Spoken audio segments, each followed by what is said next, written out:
Bem-vindos a mais um RDcast. Esse RDcast de hoje vai revelar o bastidor de uma marca que está fazendo acontecer no varejo, não é isso, Rô? Sim, o nosso convidado é apaixonado por varejo e expansão. Estamos aqui com o Miro para falar aqui de ideias e resultados. Hoje ele está à frente da área comercial e é uma das marcas mais fortes de cosmético e perfumaria do Brasil. Antes de revelar, roda a vinheta.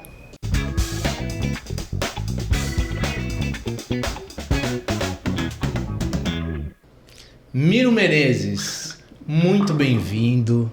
Por favor, se apresente para a nossa audiência. Diga, compartilhe do teu conhecimento e da tua história conosco, por favor. Douglas, Roberta, muito obrigado pelo convite. Eu sempre falo que é um prazer imenso falar da Vatim, falar de varejo, falar de expansão, né? Eu sou um apaixonado por esse segmento, né? Atuo há 15 anos nisso, então obrigado pelo convite. É sempre muito bom trocar figurinhas a respeito disso, né? Expandir conhecimento, formar opiniões. Então, eu fico muito feliz de estar aqui. Muito obrigado. Nós também. Miro, o que é a Vatim?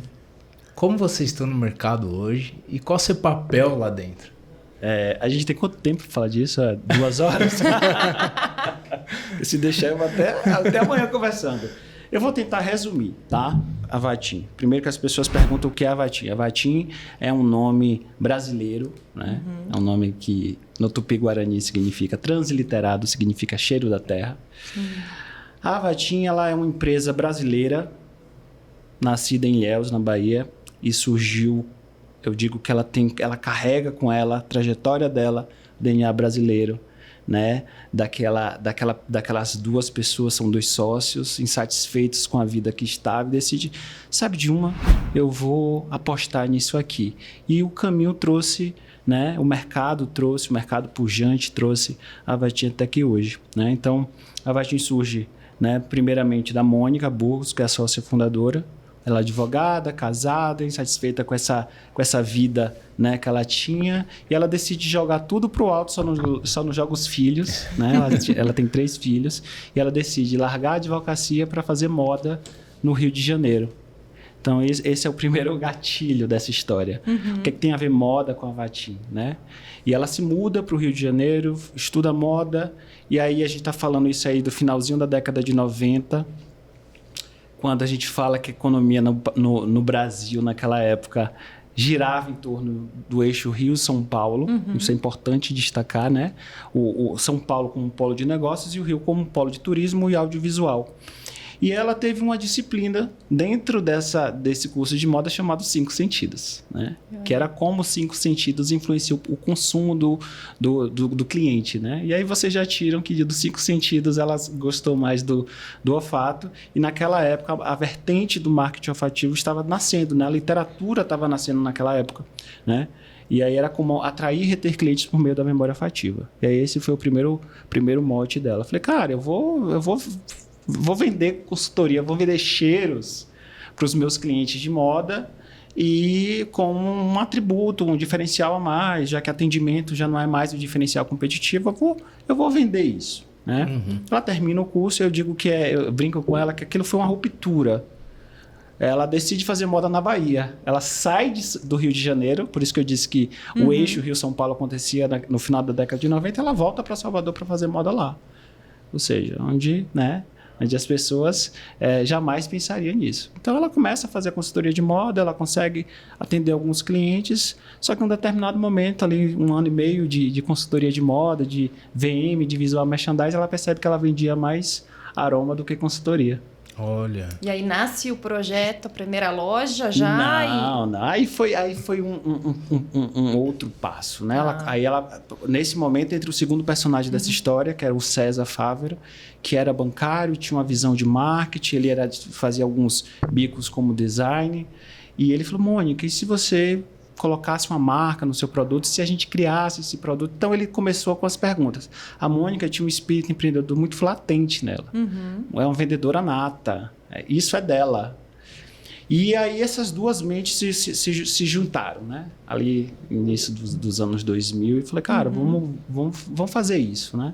E aí a Vatim surge desse momento de dizer, por que não, né? A gente tem um produto bacana, a gente tem um mercado, a gente já testou o mercado, a gente vê que as pessoas gostaram, então vamos desenvolver isso. E aí a Vatim surge em 2002, né? Até então, entre 98 a 2002, Mônica era distribuidora de um turco que produzia fragrâncias artesanais em Teresópolis. E ela comprava desse cara. Então, ela era uma distribuidora. E a Mônica começou a vender muita fragrância. Sozinha já não conseguia mais. Ela começou a chamar as amigas para vender junto com ela. E aí, ela cria, intuitivamente, eu brinco isso, né? Uma rede de porta a porta. Então, a Vatim começou com a venda direta. Esse foi o primeiro canal que a gente instituiu, né? E, assim, é um canal maravilhoso, excelente, porque você abre mercado a custo zero. Você consegue capilarizar a custo zero. Então, a Vatim começa dessa forma, lá em 2002. E aí, cara, e esse nome? De onde vocês tiraram? Então, a Vatim tinha a ideia de que, poxa, eu vou buscar na natureza os elementos para desenvolvimento dos produtos. A biodiversidade brasileira é a minha fonte de inspiração. Essa era a ideia que eles tinham, né? Criar fragrâncias a partir disso. Mas essa empresa não tinha nome. E aí o César, né, em uma visita à mãe, a mãe dele paraguaia, falava tupi-guarani fluente. E ele disse, meu filho, olha, eu acho que vocês podem chamar essa empresa de Avati, que o Ava vem de terra e o Ti de nariz, transliterando o cheiro da terra. Uau. E aí, só que o César já com a ideia, já com o marketing, cara, esse nome não é sonoro. Avati não é sonoro. Ele acrescenta um M no final, depois a gente brinca que o M é o M de Marina, que é a mãe dele, ou de Mônica, né? Sim. Aí a gente batiza a Vatim, aí ela nasce oficialmente em 2002, dentro do cenário baiano, né?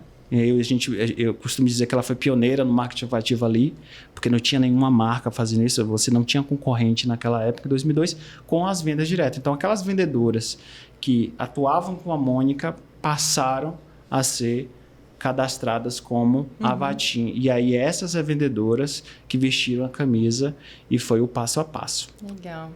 E onde que o Miro chegou na história? O Miro chega no momento... É muito legal, né? Antes do Miro chegar, eu costumo dizer que 2002 ela começa em Salvador, né? Mas aí o mercado, aí é importante falar também. Eu gosto muito de falar de economia, gosto muito de falar de gestão. A gente já via projeções de que o mercado brasileiro se tornaria um dos 5 maiores consumidores de cosméticos do mundo. E a Vatim só tinha um segmento que era cuidados para casa. Perfume para interiores, difusores. Então, ali a gente se pergunta, por que não desenvolver perfumaria por corpo, loções, hidratantes, sabonetes? Então, eles começam nesse processo de ampliar o portfólio. A ampliação de portfólio requer infraestrutura.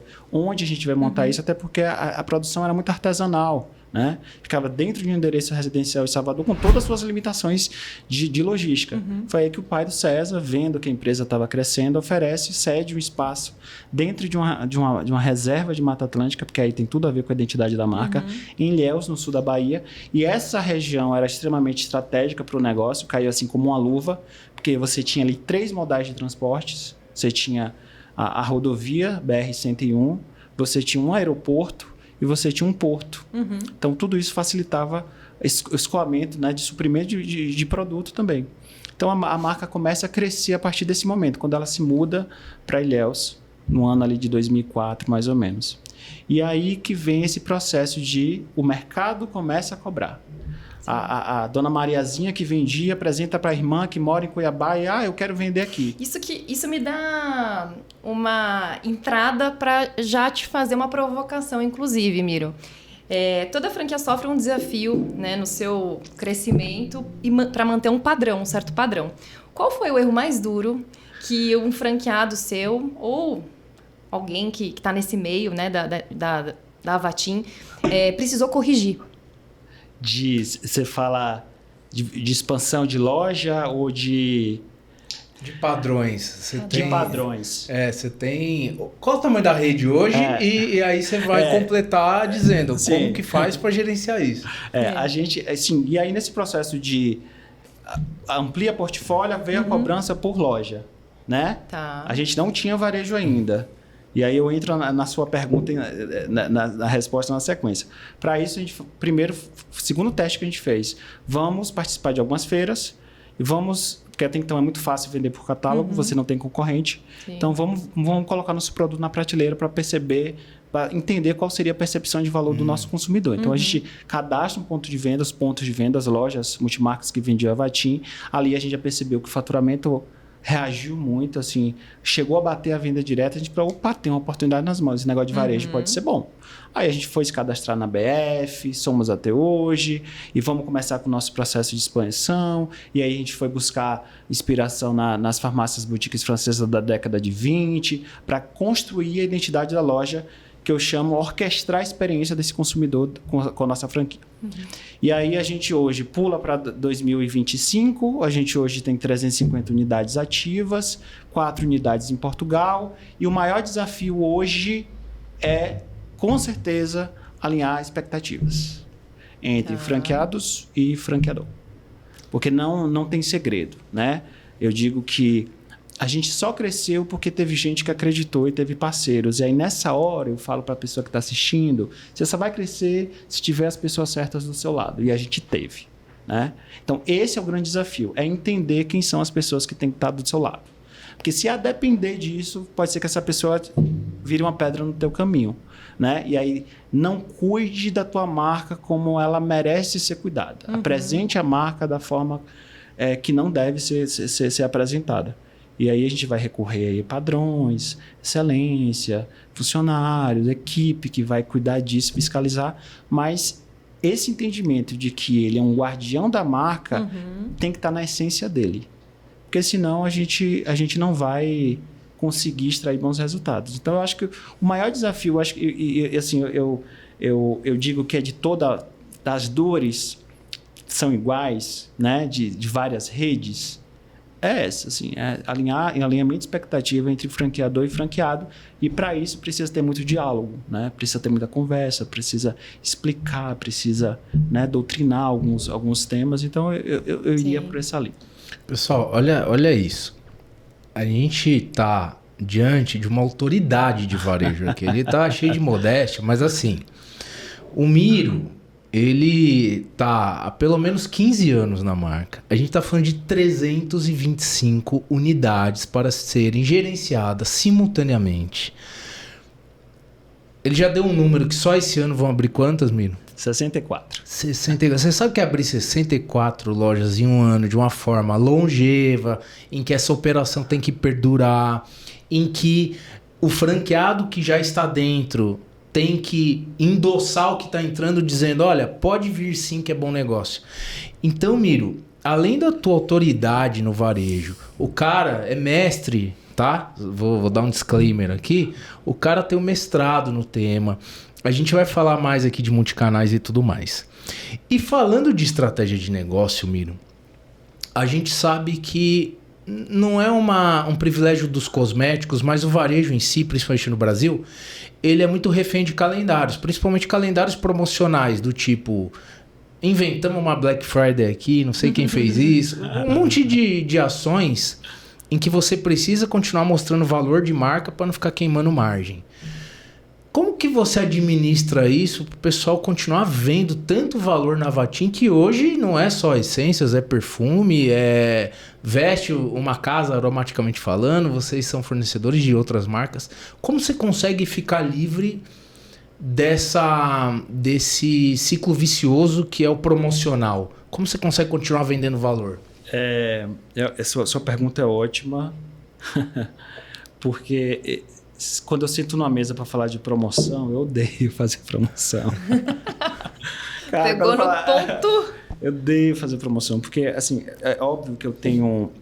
Primeiro é dizer que a gente sabe construir um storytelling, né? Então a gente consegue e a storytelling começa na loja, né? Eu orquestro a experiência do meu cliente, ele percebe um valor quando entra na nossa loja, né? De um produto que é diferenciado, de um produto que tem afetividade, que tem brasilidade, né? Daquele aconchego, acolhimento. Então a gente vende isso o tempo inteiro com com nossas lojas, a partir do cuidado com nossos produtos. Então, nós não temos um consumidor que faz muita pressão por preço. E a gente ainda está num segmento que a gente não tem coleções, a gente não tem sazonalidade de produto, a gente tem os prazos de validade normais. Mas é importante também, né, se unir aos colegas de demais marcas para fazer essa movimentação e aquecer o consumo. E eu acredito que a promoção também, hoje eu já consigo olhar para um viés mais estratégico, que eu consigo atrair um novo consumidor a partir de uma promoção, né? Então, todas as vezes que a gente fala sobre fazer Black Friday, fazer Dia do Consumidor ou qualquer data específica que um comércio regional promova, eu sempre vou com o meu franqueado com essa ótica. Saia dessa miopia de queimar margem, de pressão por margem, e vamos pensar de uma forma mais abrangente, né? Que eu posso capturar novos clientes a partir dessa promoção. E aí a comunicação vai ser minha aliada. Aí eu vou comunicar isso, né? Vou colocar alguns produtos iscas para chamar esse cliente, e aí cabe agora ao meu vendedor eu aproveitar essa oportunidade. Então, é sempre olhar com a vantagem de eu prospectar novas pessoas, né? Eu estar aqui hoje, sem sombra de dúvida, também falar da minha marca. Claro. Porque eu tenho a oportunidade de quem não conhece vai passar a conhecer, vai se interessar, vai lá no Instagram, né? Vai entrar na minha loja, vai virar meu consumidor. Sim. Então, eu sempre busco olhar.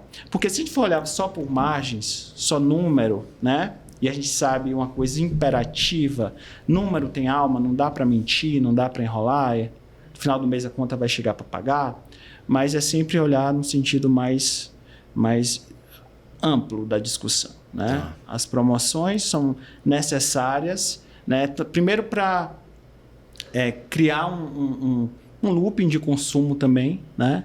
Eu acho que em determinados momentos o varejo não está tão aquecido, fazer uma promoção vai aquecer, né? Você pegar teus vizinhos, isso mais para lojas de rua, né? Ou shoppings também, isso ganha simpatia, o consumidor também olha para isso. Hoje é um consumidor que está mais atento para isso. Essa marca não participa de Black Friday, a gente fica um pouquinho excluído daquilo ali, né? Durante muitos anos a gente não participou de Black Friday, né? Mas a gente conseguiu vencer alguns desafios, algumas imposições, e hoje a gente participa, e esse ano a gente quer entrar um pouco mais agressivo também, né? A gente quer que o vendedor abrace a causa, a gente discute muito isso, que é importante para movimentar a economia como um todo, né? E aí nesse momento eu não posso só falar de Avatim, eu tenho que falar do meu vizinho que tem uma loja na minha frente, do meu colega franqueado que está ali do lado. Você aprecia muita colaboração, né, Miro? Sim, muito. Já entendi que você, além de um grande gestor, você é um ótimo homem de relacionamento. Sim. Né? Você dialoga bem com concorrentes. Todos se conheceram aí. Diga-se de passagem, né, Roberta? Sim, muito legal. A Roberta... A nossa forma de se conhecer no mercado, né? Concorrentes na época, sim, mas muito parceiros no sentido colaborativo. E hoje estamos aqui. Imagina só, quando que ia imaginar que a gente estaria num momento como esse, né? A gente tem muitos amigos, faz muitos amigos, né? Porque assim, a gente não pode descartar ninguém. Hoje você está aqui, amanhã você está em outro lugar e você não sabe, né?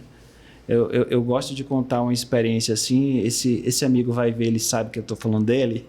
Ele estava num shopping muito pequeno e aí ele me chamou para tomar um café e eu fui tomar um café com ele, né? E a primeira coisa que ele falou para mim foi: cara, você é o primeiro em 2 meses que aceita tomar um café comigo, porque eu já bati na porta de tanta gente. Olha. E ninguém queria, porque minha rede é bem pequenininha, meus shoppings são bem ruins e tal. Você vê, eu falei: cara, olha, teus shoppings realmente não me interessam agora, né?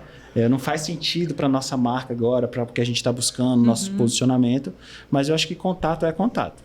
Passou-se uns anos, esse cara foi para outra rede, aí conseguimos fazer negócio, depois esse cara assumiu uma cadeira em um shopping muito estratégico para nós, que a gente tentou durante muitos anos entrar e a resposta era sempre não tem mix, não tem isso. E quando a gente recebia a proposta, era aquelas propostas assim, né?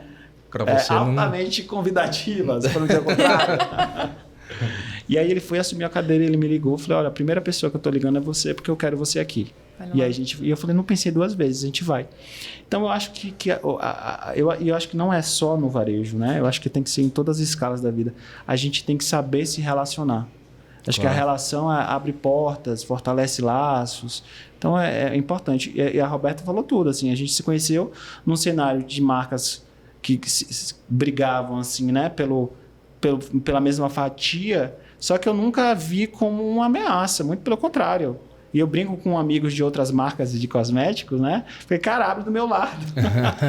Porque aí a gente vai criar Porque também tem muito disso hoje. O consumidor, ele por mais fiel que ele seja à marca, ele compra. Ele vai comprar um cremezinho aqui na Vatim, ele vai comprar um perfume na Boticário, uma loçãozinha na Natura, na L'Occitane. E a gente está falando disso, né? O autocuidado hoje é voltado para isso. Então, quanto mais a gente tiver a oportunidade de fazer isso, melhor. Legal. Que decisão estratégica, ousada você teve que tomar nessa jornada que foi marcante? Tô falando bem tecnicamente. Tá. Tem algum, eu sempre digo, nessa trajetória de expansão da Vatim, tem alguns marcos que eu gosto de destacar. Gosto Primeiro que nem tudo são flores, né? A gente chegou aqui em 2025 com, você falou 325, mas até o final do ano são 350. Não foi fácil, né? Não adianta romantizar, né? Eu sempre brinco com um cara que vem abrir loja, que quer abrir loja. Não romantize negócio. Tem que pagar as contas no final do mês. Começa por aí. Mas em 2014, a gente teve um momento de crise, né? Eu acho que foi a primeira crise que eu me recordo que nós passamos, que foi causada pela especulação do dólar, né? E gerado pela bolha imobiliária americana lá em 2014, impeachment da Dilma, aquele caos que a gente viveu no ano de 2014, cenário político e econômico. E a gente começou a perceber uma redução no consumo, o poder de compra estava mais tímido. Em paralelo, aí é aquela coisa, você tem 2 opções, ou você bota a mão na cabeça e grita, né? Ou você arregaça as mangas e bora lutar, levanta da cadeira e vai acontecer, né? O César falou isso nesse dia que a gente estava sentado, era mais ou menos 18 horas da tarde, final de expediente, e a gente assim, cara, já tá naquele... não tá legal. Eu falei, cara, gente, crise é elemento depurador. Ele separa o que é bom do que é ruim. Então, bora pra cima. E aí veio o start ali sentado. A gente começou a perceber que lá o eixo Rio-São Paulo estava deixando de ser eixo Rio-São Paulo. Muitos executivos sendo desligados, voltando com capital, voltando para os seus interiores. E a Vatim tinha um negócio bom, só que só estava em capitais. A gente só tinha loja na capital e era uma loja cara. E aí a gente pergunta, e aí surgiu uma pessoa querendo abrir uma loja no interior do Mato Grosso e a gente, cara, por que não abrir um negócio enxuto, loja de rua? E a gente fica, mas a proposta de valor da marca é isso, o consumidor é isso, não tem público. Falei, cara, vamos tentar, vamos entregar a mesma proposta, só que com o mesmo portfólio, só que de rua e com a mesma rentabilidade. A gente fez a viabilidade, a gente vendeu essa franquia. E aí, aquele ano, 2015, a gente duplicou o tamanho de operações. Uau. Porque a gente decidiu investir nos polos regionais do Brasil, que naquela época, diga-se de passagem, estavam sendo modernizados por conta da Copa. Então, novos aeroportos chegam, né? Então, as marcas também começaram a olhar para os interiores do Brasil. Então, vamos abrir loja de rua. E a gente começou a se comunicar com o Brasil mais regional. E isso deu muito certo. Então, a gente conseguiu sair da dependência que a gente tinha de polos muito metropolitanos, capitais, e a gente começou a ir para os interiores do Brasil, abrir lojas de rua. Esse foi uma primeira decisão estratégica, foi abrir lojas de rua. Tá? E a segunda, que eu digo que é super importante, 2018, 2017, a gente percebeu com 10 anos de marca, a gente percebeu, a Vatim tem 25, na altura dos 10 anos, a gente percebeu que a gente estava envelhecendo. A gente já não estava mais se comunicando com novas gerações. E a gente falava assim, cara, essa marca envelheceu, ela precisa agora de um novo posicionamento, precisa de um rebrand. E aí a gente decide, em 2018, repaginar a loja inteira, a gente muda a fachada da loja, traz uma iluminação, traz elementos que se comunicam com a marca e deixa a loja mais feminina, porque a loja era muita madeira, então a gente trocou alguns elementos e a gente fez o retrofit da marca. Porque o que acontece? Você também precisa se comunicar com novas gerações. Tá. Novas pessoas estavam chegando. Aquele meu público que tinha 24 anos e não fazia parte da população economicamente ativa, que tinha renda para comprar na loja, ele já estava com 34 anos e aí ele já estava com renda. Só que a gente já não estava se comunicando com ele, então foi a hora da gente se reposicionar. Então a gente vai lá e se reposiciona e faz esse retrofit, se comunica. E o que acontece? Muita marca se perde no caminho porque ela não entende o time certo de fazer isso, né? Ela não atualiza seus meios de comunicação, ela não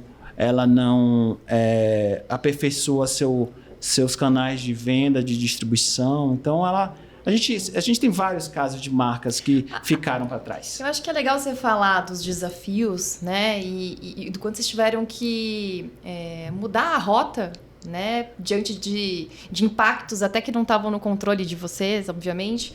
Mas se você tiver que fazer uma reflexão, pensando daqui para frente, daqui 5 anos, qual que é a tendência que você acredita no consumo de cosméticos que vai aflorar? Tá. Tem, assim, spoilers. Né? Opa, atenção.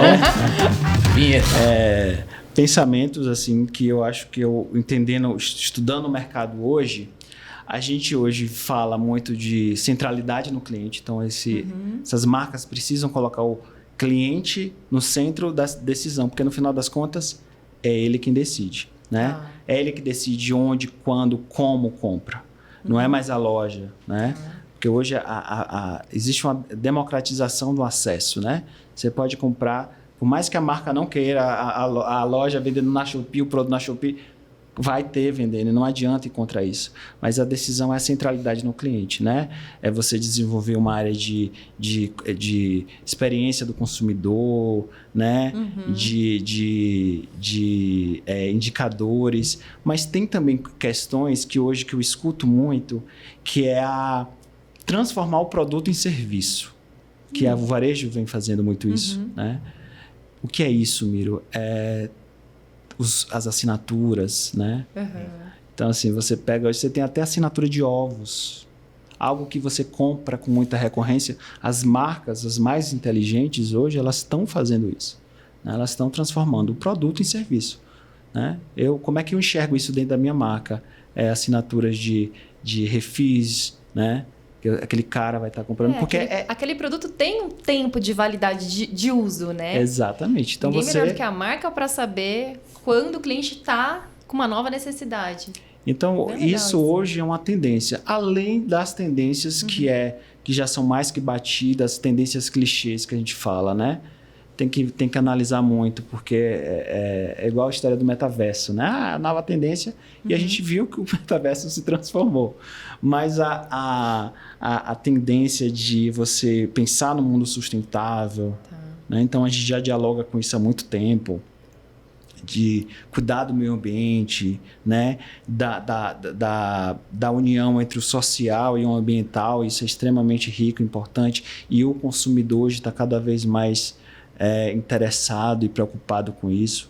Então você tem aí hoje algumas tendências, mas eu diria assim, no aspecto varejista é ele olhar mais para o cliente dele, o consumidor dele, né? Contar melhor as histórias e hoje não é à toa que você fala dentro de varejo, você fala de áreas que não existiam, por exemplo, RevOps, por exemplo, que é justamente você oferecer ao cliente o que ele precisa, né? Aquela história de que o cara pode comprar ali 10 pacotes, mas ele só vai usar 2. Aí tem alguém lá que olha para o cliente e fala, gente, mas vende só 2 para ele, esses 8 ele não vai usar. Então, hoje as marcas, né, já estão entendendo isso, porque isso gera fidelização.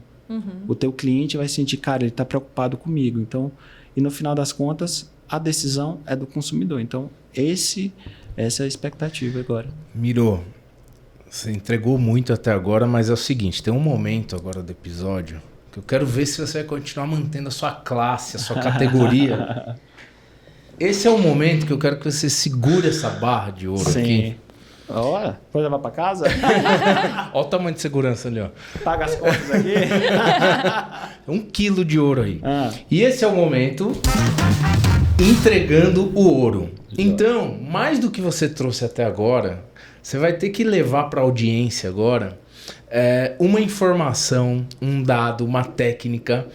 A gente vai te ajudar com isso, mas é o quadro Entregando o Ouro, onde agora eles vão comentar depois se você entregou de fato. Então, pessoal, fica atento que eu quero saber se o Miro vai entregar ou não. Rô, dá uma provocada nele. Vamos ver como que o Miro se sai nessa. Miro, qual que é a maior ilusão que um empreendedor de franquias compra que quase sempre termina em frustração?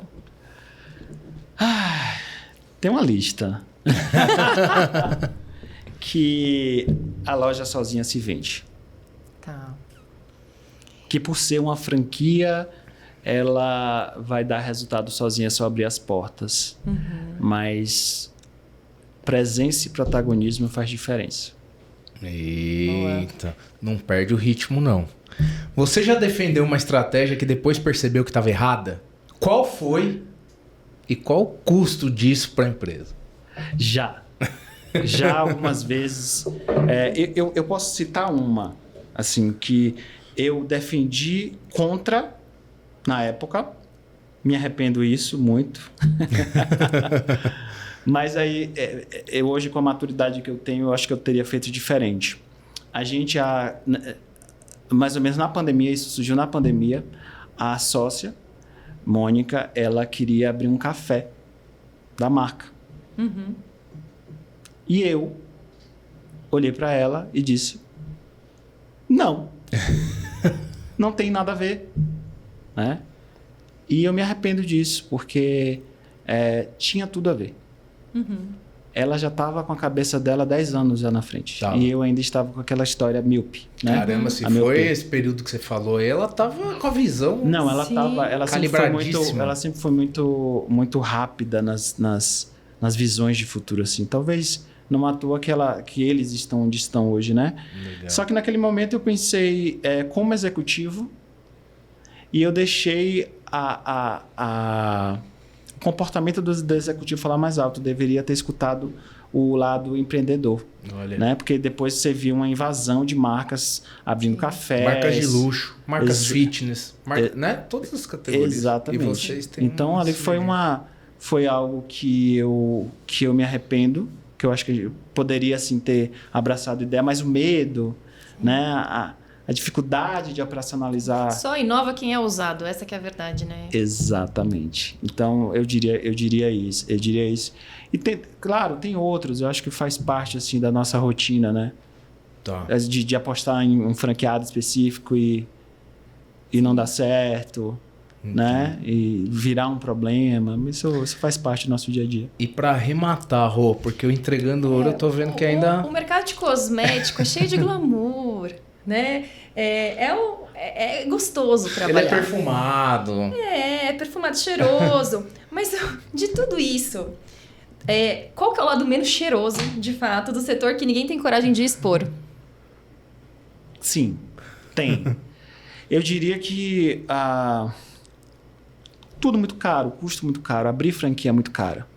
Então, quando você fala hoje de operacionalizar um negócio, você tem que entender como seu negócio vai funcionar. Tem que fazer conta, equação, 2 e 2 são 4. Então, por exemplo, eu adoraria lojas grandes, enormes. Eu acho que vocês já viveram esse lado, né?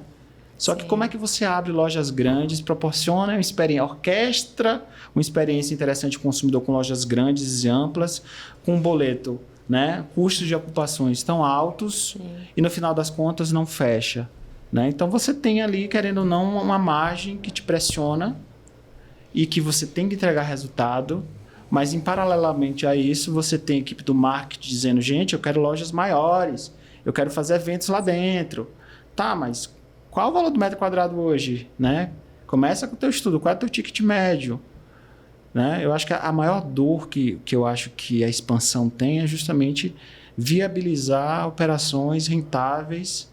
E ser rentável implica em ela ser sustentável a médio e longo prazo. Por exemplo, a Vati não fecha não encerra uma operação. A última operação que a gente fechou, e não é porque não deu certo, mas era perfil de franqueado, foi na pandemia e foi uma loja só. Caramba, que legal. Então... Isso é importante ser dito, Miro, porque naturalmente existe uma reciclagem de franqueados, né? A gente tem na rede sempre algumas trocas. E o fato de você não ter um número de fechamentos significa que o nível de assertividade, né, no modelo de negócio, nas pessoas, foi alto. Sim. Assim, a gente sempre foi muito chato com ponto comercial. Uhum. Então, a gente já teve caso de candidato dizer, eu vou processar vocês, porque a gente não aprovou ponto. Aí é uma questão aí muito ética, você entra em questões muito dilemas, né? Entre, nossa, precisa abrir loja... É um dilema, porque você vai abrir loja, mas a que custo isso, né? Você vai abrir loja para elas fecharem daqui a 4 anos... O que preço a gente vai pagar por isso? Então, também a gente foi... Porque se fosse para ser assim, Roberto, a gente já poderia ter muito mais loja do que a gente tem hoje. Mas a gente soube dizer não também, né? E aí eu vou entregar um ouro, não sei se vocês vão perguntar disso, mas ter uma equipe boa faz a diferença. Eu tenho uma equipe que está comigo, pelo menos aí, em cada área que eu comando, pelo menos eu tenho uma pessoa que tem mais de 10 anos comigo. Uau. E aí eu falo isso, inclusive com o franqueado. Eu falei, cara, teus vendedores são as pessoas mais importantes da loja. Né? Se tu tem um turnover muito rápido, tu vai ter que fazer tudo de novo. Então também tem que ter um olhar atento para quem é teu time de vendas. Eu digo, a equipe, o que é mais importante dentro da loja, lógico, além de você ter um produto que é obrigação minha, né, é você ter vendedor que faça a diferença. Que atenda bem o teu cliente, que o Douglas vai na loja e sai de lá encantado. Eu, uma vez, falando disso de vendedor, você vê como o vendedor é importante, né? Sim. Eu estava em Jaú, nesse processo de abertura de franquia, eu estava esperando minha franqueada chegar, entrei numa loja do lado, curioso, como sempre, para entender o negócio, entrei numa loja de malas. Eu saí de lá com a mala. Voltei para casa com 2 malas. Porque a vendedora foi tão boa, Sim. Ela me vendeu uma mala de um jeito que nunca ninguém me vendeu, que eu falei, cara, eu preciso remunerar essa menina, assim, ela precisa ser reconhecida. Eu comprei a mala na mão dela. Então, são essas questões aí que faz diferença. Então, a gente também tem esse cuidado, assim, pro vendedor, né?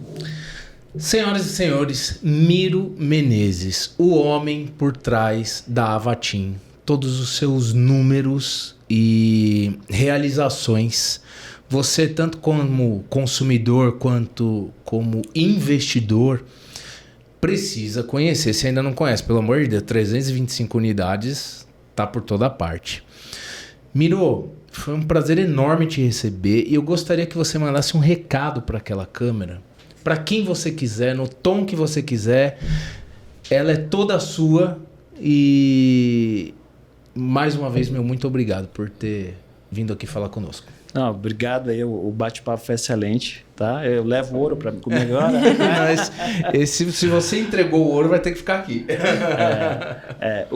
O meu recado para quem está assistindo e que está buscando franquia, sempre me pergunto, o que é que eu preciso ter? Busque algo que você se encante, que se apaixone. Eu acho que esse é o ponto principal. É você se encantar com o propósito de valor que aquela marca está oferecendo. Porque depois tudo se justifica, né? Eu tenho franqueados que estão comigo desde a primeira parede que a gente colocou na fábrica. Então, eu tenho hoje uma rede de franqueados extremamente engajados, que vestem a camisa, porque a gente soube alinhar bem as expectativas, vender bem a proposta. Então, você que está buscando negócio, franquias, sem sombra de dúvida, é um caminho muito seguro, mas, todavia, entretanto, precisa saber escolher bem e escolher algo com propósito e com valor, né? Porque o seu papel dentro da loja faz toda a diferença. Isso aí, senhoras e senhores. Se essa entrevista te inspirou, te fez repensar como experiência e resultados se encontram, compartilhe agora mesmo.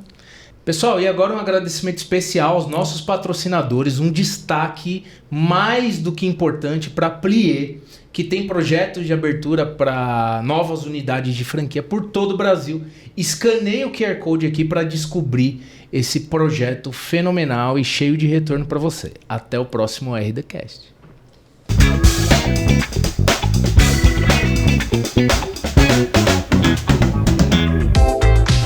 Sua marca ainda está de fora dessa conversa? Então patrocine o nosso podcast, os nossos espaços de mídia e conecte-se direto com quem está buscando um negócio para empreender e uma marca para acreditar. Vem conosco.